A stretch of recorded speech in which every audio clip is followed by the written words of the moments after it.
Assalamualaikum, salam sejahtera. Berita perdana edisi Selasa 23 Mac. Saya Hani Muhili. Saya Ivan Toh. Berikut paparan utama malam ini. Malaysia, Singapura setuju iktiraf sijil vaksin COVID-19 mudahkan rentas sempadan.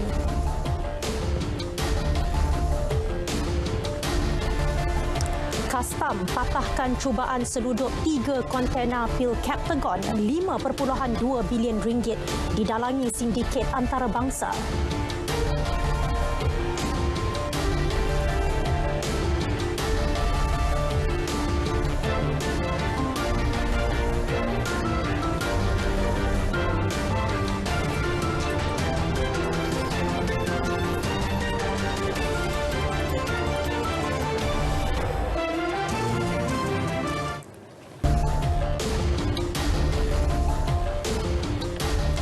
Kami mulakan dengan fokus utama. Kastam mematahkan cubaan menyeludup 3 kontena mengandungi pil Captagon bernilai RM5.2 bilion dalam operasi di Pelabuhan Klang, Selangor 15 Mac lepas. Ketua Pengarah Datuk Seri Abdul Latif Abdul Kadir memberitahu rampasan dadah itu merupakan yang terbesar dalam sejarah Kastam dilakukan sepasukan anggota cawangan narkotik Kastam. 94.8 juta biji pil Captagon dengan berat keseluruhan 16 tan ditemukan dalam lereng-lereng roda. Kastam sedang melakukan siasatan lanjut bagi mengenal pasti dalang di sebalik penghantaran dadah berkenaan yang dipercayai membabitkan sindiket antarabangsa. Tiada tangkapan dibuat setakat ini. Hasil siasatan awal mendapati kontena-kontena tersebut tiba dari sebuah negara di Timur Tengah dan dipercayai untuk dihantar ke sebuah negara di Asia Timur. Rampasan 16 tan pil Captagon yang dianggarkan bernilai RM5.2 bilion ini adalah merupakan rampasan dadah yang terbesar yang pernah direkodkan oleh JKDM setakat ini. Datuk Seri Abdul Latif memaklumkan kejayaan itu di Ibu Pejabat Cawangan Narkotik Kastam di Nilai Negeri Sembilan. Rampasan berkenaan hasil kerjasama Polis Diraja Malaysia dan Direktorat Jeneral Pengawalan Narkotik Kementerian Dalam Negeri Arab Saudi.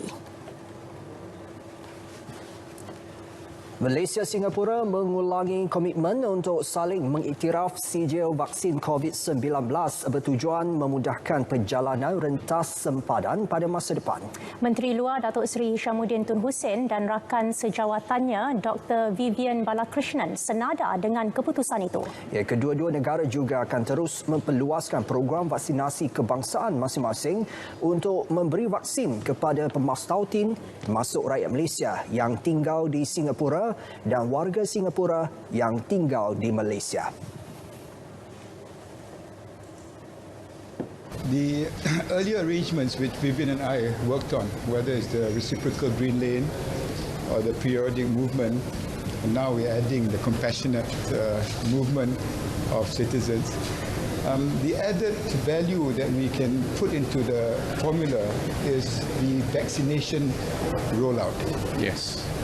We are now discussing how that could facilitate what we already have and allow the trouble and build on what has been announced and is operational at the moment. So that we can rely on each other's certification, and all this is with a view to facilitating cross-border flows, especially of people who've been vaccinated, tested, and who can travel safely. So there's a lot of staff work that needs to be done. But watch this space. I hope by the time our two prime ministers meet, we can make some significant announcements. Malaysia dan Singapura akan mula memulihkan perjalanan rentas sempadan secara progresif untuk kumpulan pelancong lain sebagai tambahan kepada laluan hijau timbal balik RGL dan Pengaturan Ulang Alik Berkala PCA mengambil kira situasi COVID-19 dan memastikan keselamatan serta kesihatan rakyat kedua-dua negara. Kedua-dua menteri bertemu di Putrajaya bagi membincangkan isu kepentingan bersama kedua-dua negara selain isu serantau dan antarabangsa. Perjalanan rentas sempadan antara kedua-dua negara atas alasan kecemasan dan ihsan akan dibenarkan mulai bulan depan. PDRM mempertingkatkan kawalan keselamatan di lokasi sensitif berikutan perkembangan semasa isu Korea Utara susulan kenyataan Kaunselor Kedutaan Negara berkenaan di Malaysia Kim Yu Song. Serentak itu, semua Pesuruhjaya Polis dan Ketua Polis Negeri diarah memantau perkembangan semasa isu itu bagi mengelak insiden tidak diingini berlaku. Tetapi kita terus berhati-hati terhadap kemungkinan berlaku sesuatu yang tidak baik ya pada negara ini. Terus saya telah mengingatkan semua CPO ya dan semua pengarah-pengarah saya untuk sentiasa memantau perkembangan perkara ini. Dia belum reda lagi ya. Tak tahu bila dia akan reda. Tindakan-tindakan untuk meningkatkan pengawasan, pemantauan di lokasi-lokasi sensitif diteruskan, digandakan ya. Sehinggalah suatu tarikh, satu masa apabila kita rasa cukup selesa bahawa tidak ada lagi risiko ini ya. So kita mengharapkanlah supaya isu ini tadi dapat ditamatkan ya, dengan keadaan yang baik. Sekiranya pihak kerajaan sana, negara tersebut tak puas hati, dia boleh ambillah langkahan-langkahan mengikut protokol antarabangsa. Beliau berkata demikian dalam sidang media di Bukit Aman. Pada 19 Mac, Korea Utara bertindak memutuskan hubungan diplomatik dengan Malaysia susulan seorang rakyatnya yang menetap di negara ini diekstradisi ke Amerika Syarikat untuk menghadapi tuduhan pengubahan wang haram. Bagi merealisasikan usaha menangani ancaman juga serangan cyber, Cyber Security Malaysia melancarkan program pemekasaan keselamatan cyber yang juga dikenali sebagai Cyberkasa. Justru agensi pakar teknikal keselamatan cyber di bawah Kementerian Komunikasi dan Multimedia Malaysia KKMM telah menggariskan 3 pendekatan holistik sebagai asas pembentukan dasar, perancangan strategik serta pembangunan kerangka sistem keselamatan cyber. Menterinya, Datuk Saifuddin Abdullah menjelaskan keperluan itu merupakan langkah wajar dan bertepatan dengan usaha kerajaan dalam mencapai aspirasi mentransformasikan Malaysia menjadi sebuah negara berpendapatan tinggi, berpacukan pendigitalan sekaligus menjadi peneraju serantau dalam ekonomi digital. Langkah serta pendekatan keselamatan cyber yang komprehensif perlu digambling di semua peringkat, sama ada organisasi awam, swasta, industri maupun masyarakat bagi memastikan keselamatan sistem rangkaian serta kesiapsiagaan kita dalam mendepani ancaman dan serangan cyber. Justru pendekatan secara holistik di bawah Cyberkasa yang merangkumi 3 komponen yakni manusia, proses dan teknologi adalah suatu pendekatan yang pada saya holistik dan sesuai dengan dasar, dengan perancangan strategik dan teknologi yang diperlukan. Hampir kesemua pakar keselamatan cyber bersetuju bahawa komponen manusia adalah kelemahan terbesar. Ini terbukti apabila insiden-insiden keselamatan cyber.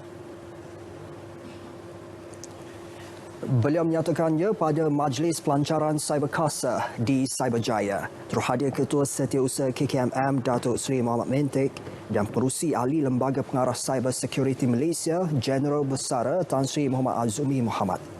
Cyberkasa merupakan inisiatif Cyber Security Malaysia dalam usaha melestari bidang keselamatan cyber dengan penawaran produk dan perkhidmatan kepada semua pihak terutama dalam suasana pandemik COVID-19. Program berkenaan menjadi satu manifestasi untuk menangani ancaman serta serangan cyber yang semakin kompleks, dinamik dan sophisticated. Pada masa sama, Datuk Saifuddin turut merasmikan Cyber Safe Life merupakan galeri yang diiktiraf oleh Malaysia Book of Records sebagai galeri keselamatan pertama yang dibina di Malaysia.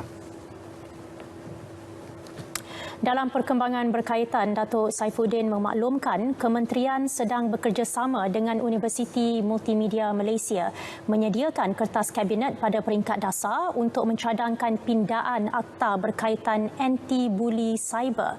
Kajian menyeluruh perlu dilakukan sebelum sebarang cadangan berkaitan undang-undang tersebut dibuat.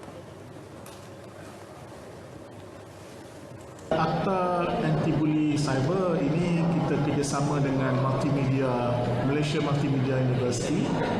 Kajian sudah siap. Sekarang kita menyediakan kertas kabinet untuk dasar dahulu. We need to have the policy first. Kemudian proses yang kedua ialah menyiapkan draft bill itu, undang-undang.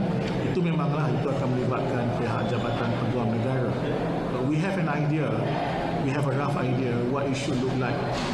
Tapi perkara pertama ialah mendapatkan keputusan kabinet dari segi dasar untuk kita mempunyai sebuah akta anti-buli cyber. Ya, secepat mungkin. Kertas sedang disediakan. 289 kertas siasatan berkaitan berita palsu mengenai COVID-19 dibuka Polis dan Suruhanjaya Komunikasi dan Multimedia Malaysia SKMM setakat semalam. Kenyataan Menteri Kanan Pertahanan Datuk Seri Ismail Sabri Yaakob menyebut 115 daripadanya masih disiasat, 51 didakwa di mahkamah manakala baki 12 kes diberi notis amaran dan 30 daripada 51 kes yang didakwa di mahkamah telah didapati bersalah, manakala 20 lagi masih dalam proses pembicaraan. Kenyataan turut memberitahu pasukan respon pantas turut mengeluarkan 432 penafian dan penjelasan mengenai berita palsu berkaitan COVID-19.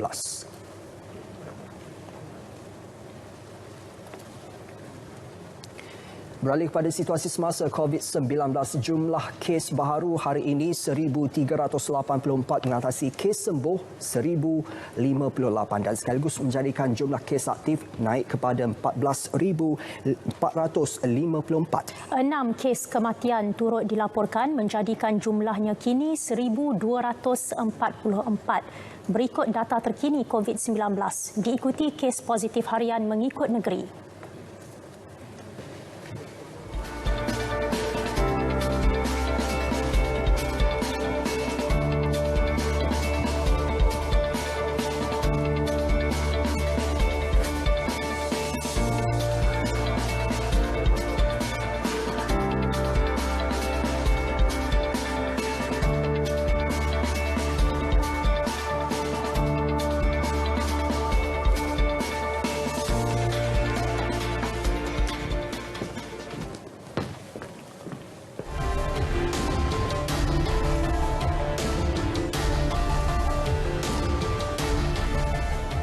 Tiga kluster baru COVID-19 dikesan hari ini. Kesemuanya berkaitan tempat kerja di Johor, Pulau Pinang dan juga di Selangor. Kluster Jalan Indah Gemilang 1 di Ulu Tiram, Johor melibatkan sebuah kilang dengan 73 kes positif. Manakala di Selangor, kluster Balakong Jaya 2 dikesan hasil saringan bersasar pekerja sebuah gudang pasaraya dengan 37 kes positif. Kluster teknologi Bukit Minyak di Pulau Pinang pula melibatkan pekerja sebuah kilang dengan 98 kes positif. Bandaraya di Malaysia perlu mempunyai daya ketahanan yang tinggi bagi menghadapi sebarang kemungkinan. Justru Yang di-Pertuan Agong Sultan Abdullah Riayatuddin Al-Mustafa Billah Shah bertitah, kerajaan perlu memberi tumpuan terhadap peningkatan kualiti persekitaran selain menggubal strategi pengurusan kepadatan penduduk yang mampan. Sultan Abdullah turut meminta kerajaan menitik beratkan pengurusan pembandaran yang dinamik menerusi integrasi antara semua agensi. Penggunaan teknologi pintar juga berupaya memberi kesinambungan kepada infrastruktur kritikal semasa berdepan bencana dan krisis.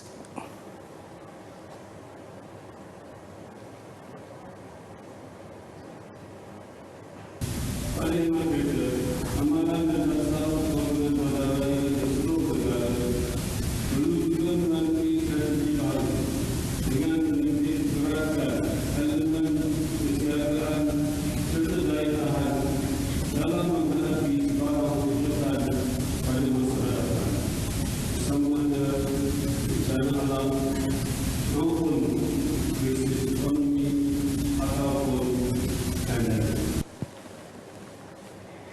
Sultan Abdullah bertitah demikian pada istiadat pengurniaan Darjah Kebesaran, Bintang dan Pingat sempena Hari Wilayah Persekutuan 2021 di Istana Negara. Turut hadir Perdana Menteri Tan Sri Muhyiddin Yassin. Sementara itu, Menteri Keuangan Tengku Datuk Seri Zafrul Abdul Aziz mendahului senarai 143 penerima Darjah Kebesaran, Bintang dan Pingat Wilayah Persekutuan sesi pertama.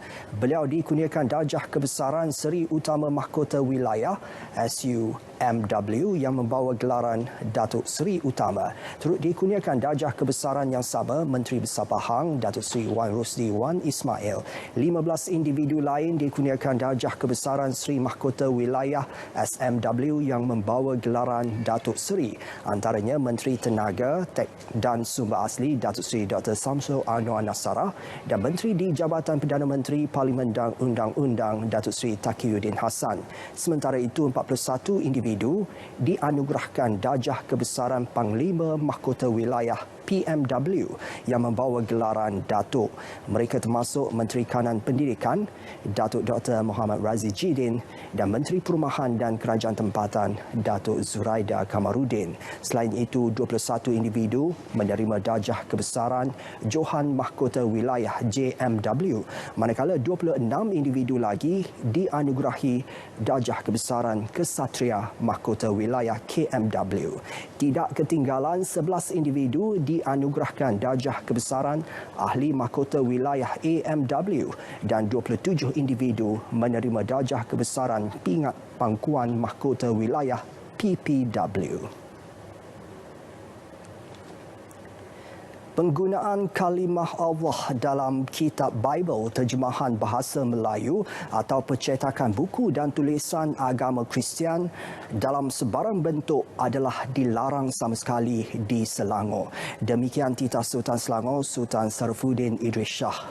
Bagaimanapun, tiada halangan sekiranya perkataan Tuhan digunakan sebagai terjemahan kepada perkataan Inggeris iaitu God. Tegas baginda, kalimah Allah merupakan kalimah suci umat Islam dan hanya boleh digunakan untuk merujuk kepada Tuhan Yang Maha Esa yang memiliki sifat-sifat kesempurnaan. Kalimah Allah tidak boleh diletakkan di tempat yang salah atau digunakan selain daripada maksud Tuhan Yang Maha Esa yang menjadi pegangan akidah umat Islam. Penegasan baginda itu selaras dengan keputusan Mahkamah Persekutuan dalam kes Roman Katolik di Kuala Lumpur yang melawan Menteri Dalam Negeri pada tahun 2014. Fatwa yang diwartakan di Selangor pada 18 Februari 2010 turut menyatakan kalimah Allah tidak boleh digunakan atau disamakan dengan Tuhan bagi agama-agama bukan Islam.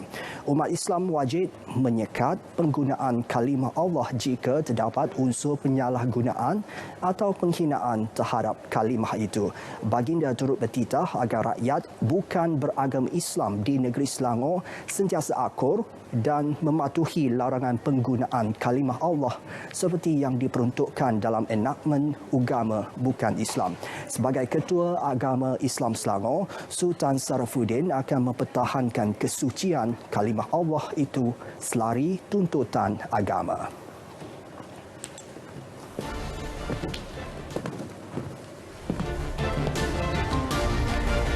BTC KLIA sedia kemudahan pengembaraan perniagaan asing. Laporan penuh menyusul dalam segmen ekonomi, teruskan bersama Berita Perdana.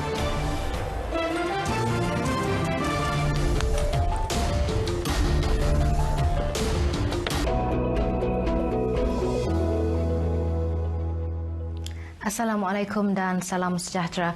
Kembali bersama Jabatan Meteorologi Malaysia pada malam ini untuk perkembangan cuaca yang terkini.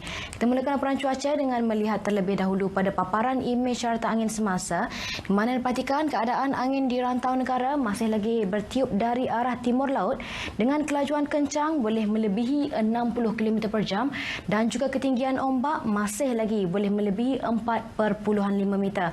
Oleh itu, Jabatan Meteorologi Malaysia telah mengeluarkan ambaran angin kencang dan juga laut bergelora melibatkan kawasan perairan yang telah ditandakan dengan warna merah, jingga dan juga kuning ini dijangka akan berkuat kuasa sehingga 24 Mac ini. Dan sepanjang tempoh amaran ini berkuat kuasa, keadaan perairan ini masih lagi berbahaya untuk semua aktiviti perkapalan dan juga perairan, termasuklah menangkap ikan, perkhidmatan feri, bot-bot kecil, sukan serta rekreasi laut. Merujuk pada paparan imej satelit semasa pula, diperhatikan terdapat kelompok awan aktif ketika ini lebih tertumpu di hampir ke semua bahagian di semenanjung Malaysia, juga melibatkan hampir ke semua bahagian di negeri Sarawak dan melibatkan bahagian barat dan juga timur negeri Sabah, yang menunjukkan gambaran keadaan cuaca lembap yang sedang berlaku di kawasan yang tersebut. Selain itu, Jabatan Meteorologi Malaysia juga telah mengeluarkan amaran cuaca peringkat waspada bagi negeri Pahang. Dijangka hujan lebat berterusan masih lagi dijangka boleh berlaku di kawasan yang telah ditandakan dengan warna kuning ini sehingga 24 Mac ini. Dan amaran cuaca peringkat waspada juga telah dikeluarkan bagi negeri Johor, di mana hujan lebat berterusan masih lagi dijangka boleh berlaku bermula 24 sehingga 25 Mac ini melibatkan daerah Mersing dan juga Kota Tinggi negeri Johor. Bagi negeri Sabah dan juga Sarawak pula, keadaan hujan lebat berterusan yang berlaku untuk sepanjang hari ini dijangka masih lagi boleh berlaku sehingga ke lewat malam nanti, melibatkan kawasan perairan yang telah ditandakan dengan warna kuning ini. Oleh itu, orang awam di kawasan yang terlibat masih lagi diminta untuk lebih berhati-hati dan juga sentiasa peka dengan keadaan cuaca semasa.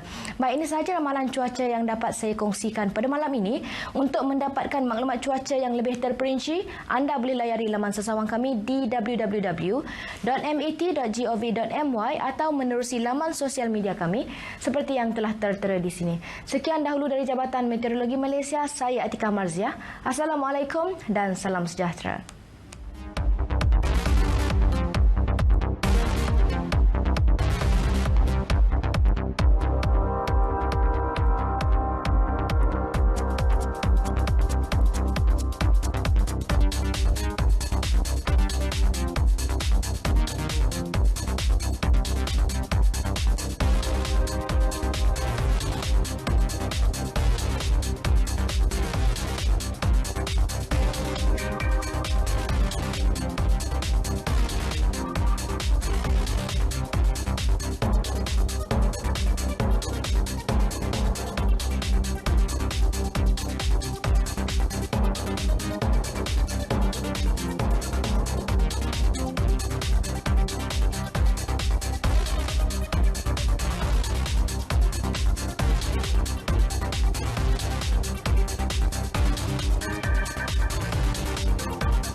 Kadar air tidak terhasil NRW yang tinggi selain kemarau antara punca masalah air di negeri Perlis. Menteri Alam Sekitar dan Air Datuk Seri Tuan Ibrahim Tuan Man menjelaskan setakat ini terdapat kira-kira 60% paip lama di negeri itu perlu ditukar.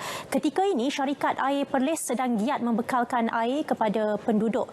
Ini termasuk menghantar lori tangki air ke kawasan yang terputus bekalan sebagai langkah penyelesaian jangka pendek. Negeri Perlis telah pun ambil tindakan untuk menghantar air melalui lori buat sementara waktu. Kerana isu sekarang ini ialah kemarau berlaku di Perlis dan banyak kawasan tidak dapat bekalan air. Dan saya ucap terima kasih banyak pada pelbagai NGO yang turut menyumbang lori, pengangkutan dan sebagainya untuk bekalkan air pada penduduk. Datuk Seri Tuan Ibrahim menyempurnakan majlis perasmian dan penyerahan projek pembangunan Lembangan Sungai Bersepadu PLSB Sungai Perak Fasa 1 Living River Bike Trail dari Cenderoh ke Jambatan Victoria Kuala Kangsar. Projek itu yang siap pada 6 Disember lepas merupakan sebahagian komponen PLSB bernilai RM2 juta di bawah rancangan Malaysia ke-11. Jalan kampung sedia ada dan rizab sungai serta jalan Jabatan Kerja Raya sejauh 25 km dijadikan sebagai laluan berbasikal. Ia selaras hasrat Kementerian Alam Sekitar dan Air untuk membina 137 km jajaran denai sungai tahun ini.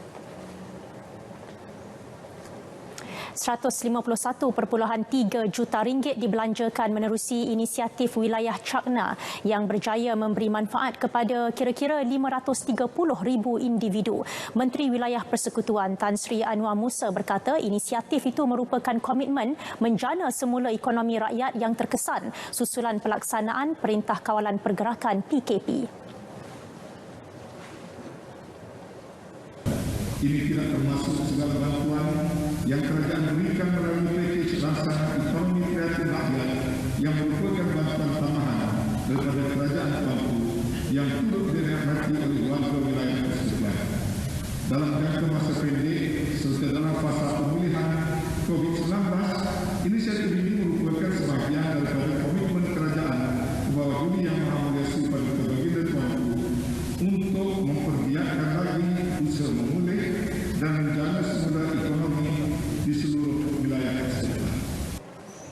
Beliau berucap pada istiadat pengurniaan darjah kebesaran, bintang dan pingat wilayah persekutuan 2021 di Istana Negara. Sebanyak 19 sebuah sekolah rendah di kawasan Parlimen Titiwangsa akan menikmati projek Smart Classroom bernilai RM2.85 juta. Menurut Menteri Pembangunan Wanita, Keluarga dan Masyarakat Datuk Seri Rina Harun, melalui projek Smart Classroom itu, bilik darjah akan dilengkapi dengan peralatan elektronik untuk mengukuhkan pembelajaran dan pengajaran. Programnya telah pun bermula pada tahun 2020 ya, di mana kita telah pun menyediakan semua sekolah telah pun dilengkapkan walaupun pelancarannya pada hari ini, tapi semua sekolah telah pun dipasang sebanyak 114 buah kelas, di mana setiap sekolah dia mendapat 6 buah kelas yang ada fasiliti Smart Classroom. Datuk Seri Rina melancarkan projek Smart Classroom sekolah-sekolah rendah cawangan Titiwangsa di Ibu Negara. Yang terjejas akibat kebakaran di Pasar Datuk Keramat Kuala Lumpur pada 17 Mac lepas mendapat perhatian. Persatuan Pengguna Islam Malaysia PPIM menyerahkan 50 kotak infak rezeki berupa sumbangan barangan keperluan asas. Ketua aktivisnya Datuk Nazim Johan turut berharap bantuan pembangunan semula kedai yang terbakar dapat disegerakan.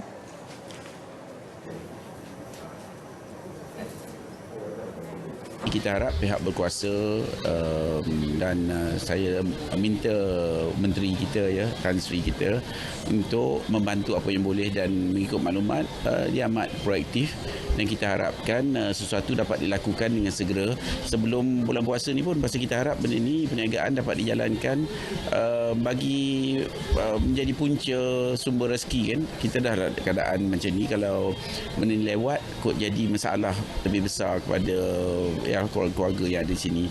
Dan saya berharap kalau ada NGO lain nak bagi sumbangan, kami amat berbesar hatilah atas kehadiran semua untuk menyumbang.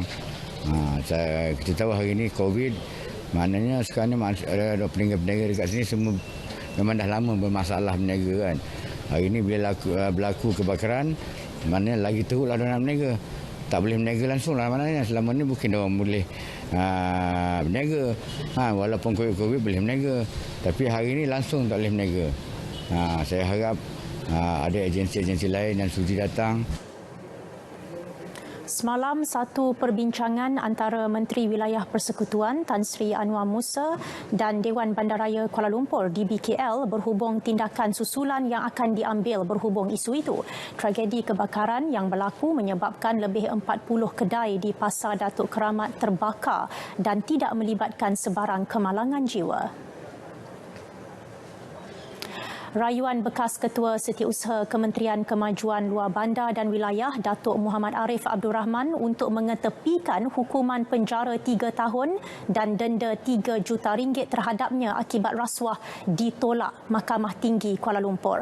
Keputusan Pesuruhjaya Kehakiman Datuk Aslam Zainuddin itu sekaligus mengekalkan sabitan dan hukuman terdahulu oleh Mahkamah Session pada 14 November 2018. Datuk Aslam turut mengekalkan hukuman penjara 5 tahun dan denda RM9.6 juta terhadap anak Datuk Muhammad Arif iaitu Ahmad Zuhairi oleh mahkamah sama atas pertuduhan meminta dan menerima suapan wang tunai. Dalam penghakimannya, Datuk Aslam berkata Mahkamah Session tidak terkilaf dalam membuat keputusan tersebut. Mahkamah Session juga membuat keputusan tepat mengenai pembuktian elemen kesalahan meminta dan menerima suapan terhadap Zuhairi. Bagaimanapun, mahkamah membenarkan permohonan kedua-dua tertuduh untuk menangguhkan pelaksanaan hukuman penjara dan denda sementara menunggu proses rayuan di Mahkamah Rayuan. Namun, jumlah jaminan dinaikkan daripada RM500,000 kepada RM800,000 seorang. Datuk Muhammad Arif didakwa bersubahat dengan anaknya Zuhairi untuk menerima suapan berjumlah lebih RM627,000 daripada pengarah syarikat Wazlina Sendirian Berhad Muhammad Safian Muhammad Saleh berhubung projek bekalan elektrik luar bandar BELB di Sandakan Sabah.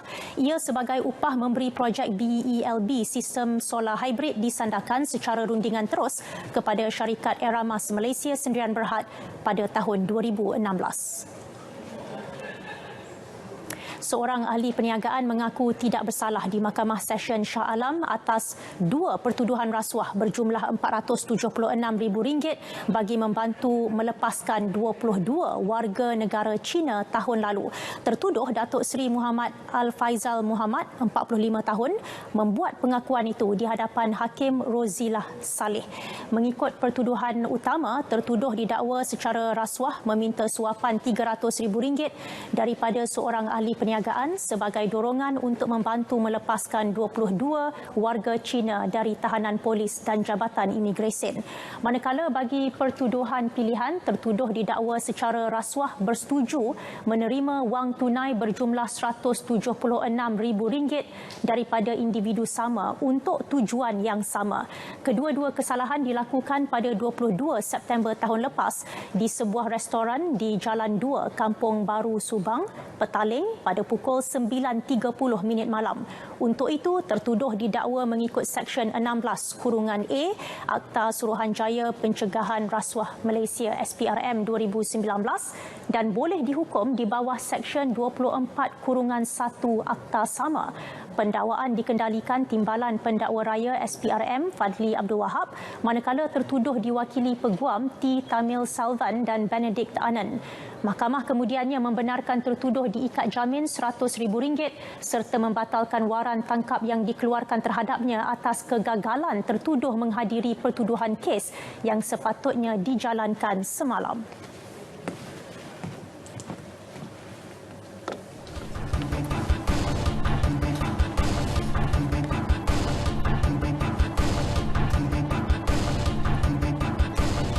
Lembaga Pembangunan Pelaburan Malaysia MIDA telah meluluskan 93 permohonan kemasukan pelancong perniagaan jangka pendek setakat semalam dan kelulusan berkenaan melibatkan nilai transaksi pelaburan masuk mencecah RM15 bilion.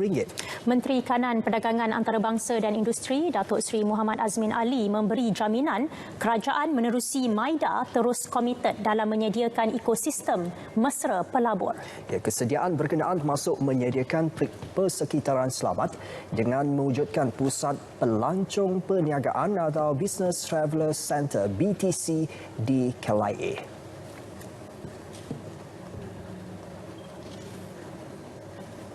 BTC ini mampu meyakinkan pelabur-pelabur asing untuk datang ke Malaysia.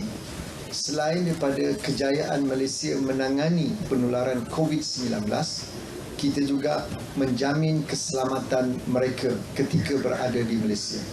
Dan ini penting kerana pelabur-pelabur ini akan datang untuk membuat satu keputusan yang besar untuk meletakkan pelaburan. Beliau terdahulu merasmikan Pusat Pelancong Perniagaan atau BTC bertempat di pintu C36 bangunan Terminal Satelit KLIA. Pusat ini yang pertama seumpamanya dilengkapi kemudahan makmal ujian RT-PCR dengan keputusan diketahui dalam masa 3 jam. Pelancong perniagaan yang disah sihat seterusnya akan memasuki lorong hijau imigresen dan akan ditemani pegawai perhubungan sepanjang urusannya di Malaysia. Pelancong perniagaan jangka pendek diklasifikasikan sebagai individu yang berada dalam negara untuk tempoh kurang 14 hari dengan urusan perjalanan yang sudah diisytihar dan diluluskan MIDA.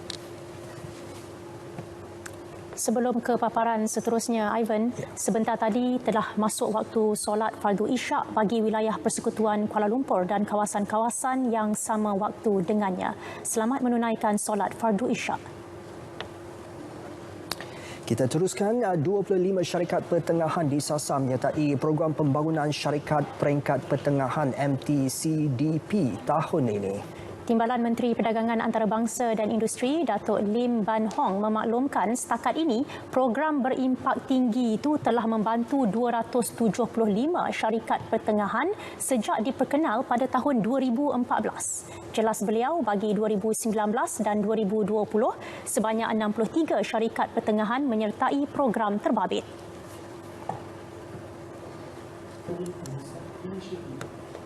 And currently, Matrade is actively recruiting new participants for the program. And the MTCDP program targets mid-tier companies with annual revenues between Ringgit Malaysia 50 million to Ringgit Malaysia 500 million for manufacturing sectors and Ringgit Malaysia 20 million to 500 million for services companies. MTCDP bertujuan mempercepat pertumbuhan ekspor syarikat terlibat menerusi program intensif selama 9 bulan dikendalikan Perbadanan Pembangunan Perdagangan Luar Malaysia Matrade. Beliau berkata demikian pada majlis graduasi MTCDP gelombang 6 dan 7 di Kuala Lumpur.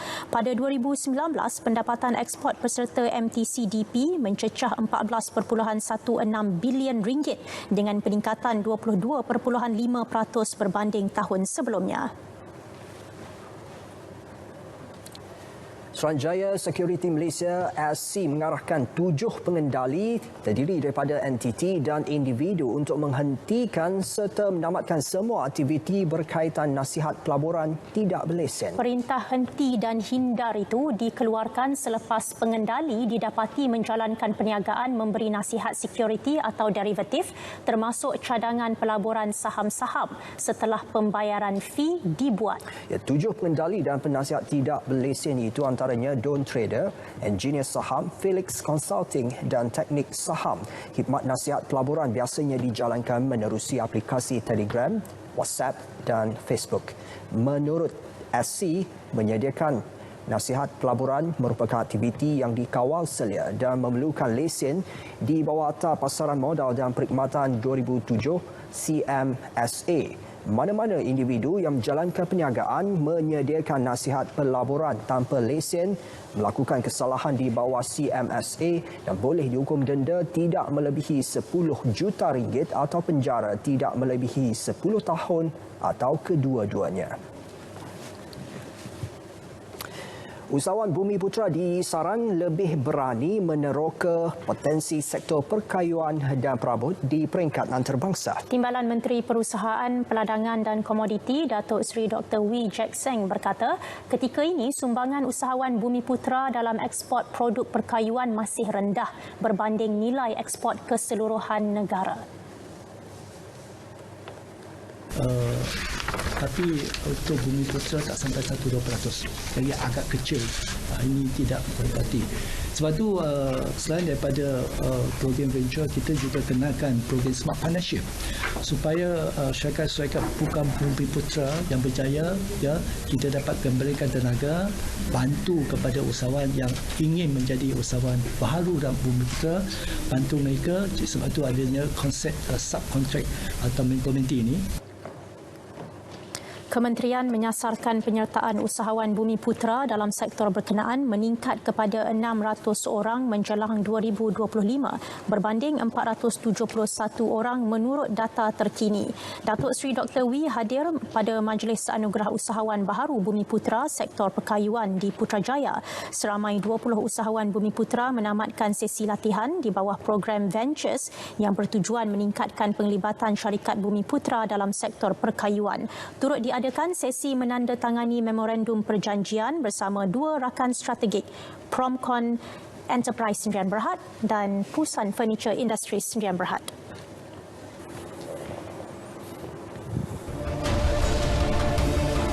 Juara All England 2021 Lee Zijia tidak akan beraksi di Sukan Si Hanoi.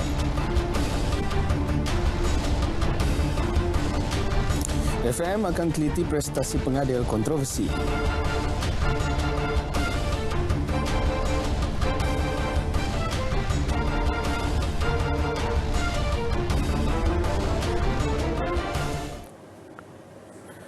Assalamualaikum dan selamat malam bersama dengan saya Fazli Ibrahim. Kita mulakan dengan sukan badminton. Persatuan Badminton Malaysia BAM tidak akan menghantar juara England All England 2021 Lee Zijia yang tiba di tanah air petang tadi untuk menyertai sukan Si Hanoi di Vietnam hujung tahun ini. Perkara itu disahkan Setiausaha Agung BAM Datuk Ken Iko. Selain Jizia, bergul lelaki utama negara Aaron Chia So Woo Yik yang juga tidak akan beraksi pada Tamasya Dwi tahunan tersebut. Menurut Datuk Kenny, barisan pemain remaja dan skuad pelapis Akademi Badminton Malaysia di bawah Datuk Misbun Siddiq dipertanggungjawabkan memikul tugas berkenaan. Menurut Datuk Kenny, putusan itu dibuat kerana mahu mereka memberi tumpuan pada 4 kejohanan besar tahun ini iaitu Sukan Olimpik Tokyo 2020, Piala Thomas dan Uber di Denmark, kejohanan badminton dunia di Spanyol dan Piala Sudirman di China. Result is important, but for us we want our junior and our backup players to experience that, and hopefully this will be a good development for the sport, and secara tidak langsung akan terus memproduce satu pipeline of players di ABM. So buat masa sekarang kita tak ada perancangan untuk menghantar seperti Jijia, Aaron dan juga Wei kerana kita rasa mereka perlu fokus pada kejohanan besar yang saya nyatakan tadi. Beliau percaya perancangan ini akan membawa kesan positif buat pemain muda negara untuk mendapatkan lebih pendedahan. Datuk Kenny berkata demikian selepas mesyuarat Jawatankuasa Pemilihan Atlet Sukan Si 2021 di Wisma Majlis Olimpik Malaysia MOM hari ini. Skuad badminton negara menyumbang 3 pingat emas pada Sukan Si 2019 di Manila, Filipina menerusi Zijia bagi perseorangan lelaki Aaron Chia So Woo Yik bergul lelaki dan S. Kisona perseorangan wanita. Sementara itu, tiada lagi pembentukan skuad A dan B bagi edisi Sukan Si kali ini. Sebaliknya, Persatuan Sepak Takraw Malaysia PSM memperkenalkan skuad campuran yang diberikan nama skuad Keramat dan skuad Bukit Jalil. Presiden PSM Datuk Ahmad Ismail memaklumkan skuad campuran ini adalah gabungan pemain junior bawah 23 tahun dan senior. Jelas Datuk Ahmad, skuad ini telah menjalani latihan sejak 14 Mac lalu dengan kebenaran Majlis Keselamatan Negara MKN. Mengikut perancangan PSM, skuad campuran ini akan menjalani perlawanan simulasi pada bulan depan bagi menilai prestasi semasa mereka. Tak ada lagi skuad A, skuad B. Kita dah mula buat skuad campuran. So kita namakan skuad Keramat dan skuad Bukit Jalil baru berlaku. So itu sebabnya kita buat simulasi yang kita nak jemput 5-6 regu tu. Kemudian lepas raya bagi peluang tengok latihan mereka bersama tu. Paling tidak 30-70. 30 junior, 70% senior. Ataupun bawah 23 dan atas 23 lah. Okey. Tapi yang nampak selesa pada waktu hari ini ialah 40% bawah 23, 60% senior. Arahan saya ataupun bukan arahan, permintaan saya sedapat mungkin, we still have time, bulan 8 baru shortlist, kau dapat 50-50. Itu permintaan saya. PSM juga bercadang untuk mengadakan kejohanan jemputan takraw terbuka GP selepas Hari Raya, namun bergantung kepada keputusan kerajaan berhubung rentas sempadan. Di Hanoi nanti, sebanyak 8 acara akan dipertandingkan, antaranya regu berpasukan beregu berpasukan kuadran berpasukan hope dan acara campuran. Setiap negara hanya dibenarkan menyertai 4 acara sahaja. Steady Tok Mat. Okey, kita beralih ke sukan hoki. Pasukan Universiti Kuala Lumpur UniKL Ladies melakar sejarah apabila muncul juara Liga Hoki Malaysia MHL Wanita 2021 pada penampilan sulung musim ini. UniKL Ladies merangkul gelaran tersebut dengan kemenangan bergaya selepas membelasah Sabah 7-0 di Stadium Hoki Nasional Bukit Jalil. Pasukan yang dikuatkan dengan 7 pemain kebangsaan itu menduduki tangga teratas dengan 12 mata hasil 4 kemenangan berturut-turut dalam saingan Liga 6 pasukan itu. Pada aksi semalam, UniKL Ladies mempamer aksi menyerang sejak awal permainan dan gol pertama berjaya dijaringkan Khairun Nisa Ayuni Muhammad Syahrudin seawal minit keempat. Nur Amira Syakirah Zulkifli kemudian menjaringkan gol kedua pada minit ke-14, manakala Nur Atira Muhammad Ismail menambah 2 gol lagi pada minit ke-23 dan 29. 3 gol lagi disumbangkan oleh Nur Amira pada minit ke-41, 50 dan 54 sekaligus mencatat rekod pribadinya dengan 7 gol dalam 4 perlawanan. Skuad kendalian Roslan Jamaluddin itu akan melengkapkan kempen Liga menentang Young Tigers pada Rabu ini. Perkembangan Liga Bola Sepak Malaysia. Persatuan Bola Sepak Malaysia FM akan meneliti prestasi pengadil yang terlibat dalam perlawanan kontroversi melibatkan Pertubuhan Perak dan Johor Darul Takzim JDTFC di Ipoh Ahad lalu. Pengerusi Jawatankuasa Pengadil FM Datuk S. Siva Sundaram yang baru dilantik ke jawatan itu berkata perkara itu akan diteliti secepat mungkin. Beliau yang juga timbalan Presiden FAM berkata satu jawatankuasa akan dibentuk dalam tempoh beberapa hari lagi. Sebaik mendapat laporan, tindakan akan diambil menurut Peraturan Konfederasi Bola Sepak Asia AFC dan Persekutuan Bola Sepak Antarabangsa FIFA. Minggu lepas, FAM menggantung pengadil Muhammad Fairuzi Mat Desa selama 2 minggu selepas gagal mengesan perbuatan pemain PJCT FC Ahmad Khairil Anwar yang menjatuhkan diri di dalam kotak penalti ketika menentang Melaka United pada 10 Mac lalu. Kejohanan Remaja La Liga 2021 bakal menyajikan kelainan dalam memberi pendedahan gaya bola sepak Sepanyol kepada pelajar sekolah. Kejohanan julung kali anjuran Badan Liga Bola Sepak Sepanyol La Liga itu terbuka kepada pelajar yang berumur 8 hingga 14 tahun. Pengarah Bahagian Sukan, Kokurikulum dan Kesenian Kementerian Pendidikan Malaysia Zainal Abbas menyambut baik penganjuran berkenaan. Namun beliau menegaskan kejohanan berkenaan masih perlu mendapat lampu hijau daripada kerajaan susulan situasi COVID-19 yang masih belum reda. Dan kita harapkan mungkin dalam kuarter ketiga tournament ini jika dibenarkan dapat dilangsungkan dan para pelajar dapat terlibat dengan lebih aktif dalam aktiviti sukan. So it's the Spanish style of football lah. Corak permainan daripada Spain itu diperkenalkan melalui Junior Football Academy itu. Jadi pertandingan ini juga akan terbuka kepada pelajar-pelajar daripada negeri-negeri lain kalau dibenarkan nanti merentas negeri untuk turut sama menyertai pertandingan ini. Setiap peserta akan menerima sijil penyertaan yang diiktiraf oleh Kementerian Pendidikan dan La Liga. Majlis perasmian kejohanan berkenaan turut dihadiri kerabat Diraja Selangor Tengku Datuk Isyamuddin Zaizi, Tengku Azman Shah Al-Haj, Wakil La Liga dari Spanyol Giorgio Rossi serta Wakil Kedutaan Spanyol di Malaysia.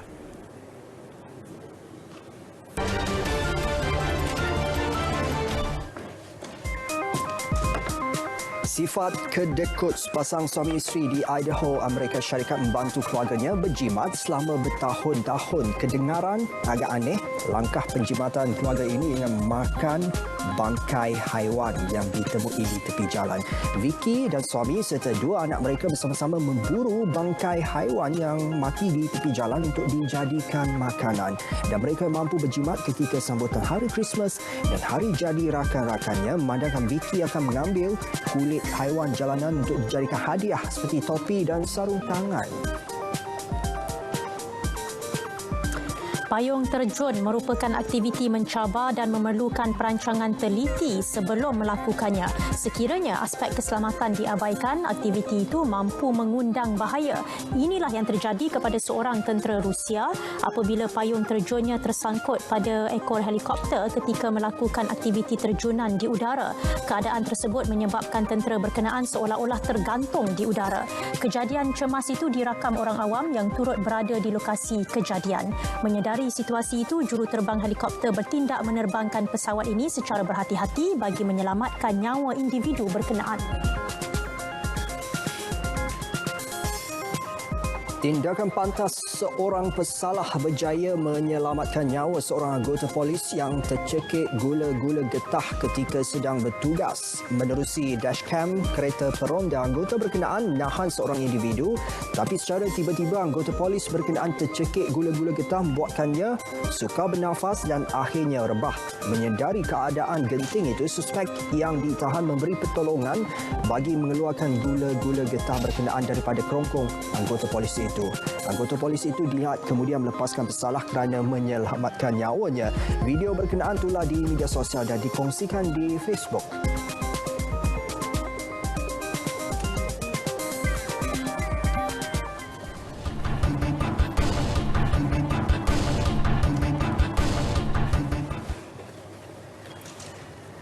Sepuluh selebriti bakal sertai Kopsa Got Milk Charity Virtual Run 2021.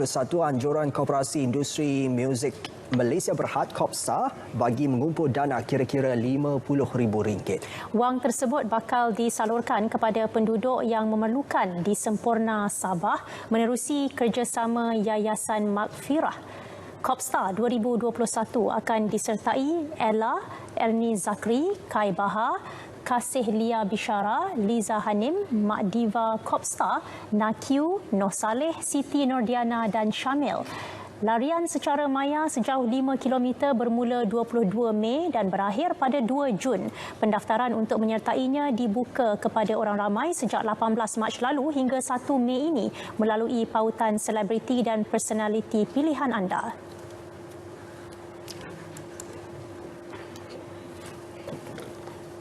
Artis kegemaran korang yang mana yang join macam Kai Bahar, kita ada Kasih, Noh Saleh. So siapa yang follow social media kita orang, dia akan dapat link kalau nak join tu. So melalui link tu dia boleh beli lah. So kita orang collect duit dana tu, 100% dana tu akan pergi ke charity tu. Program diadakan sebagai satu tanggungjawab sosial untuk membantu golongan susah tertumpu kepada kanak-kanak yang kurang mendapat zat makanan. Saran kami adalah disempurna disebabkan kita rasa mereka memerlukan buat masa ni kan. Sekiranya terlebih ataupun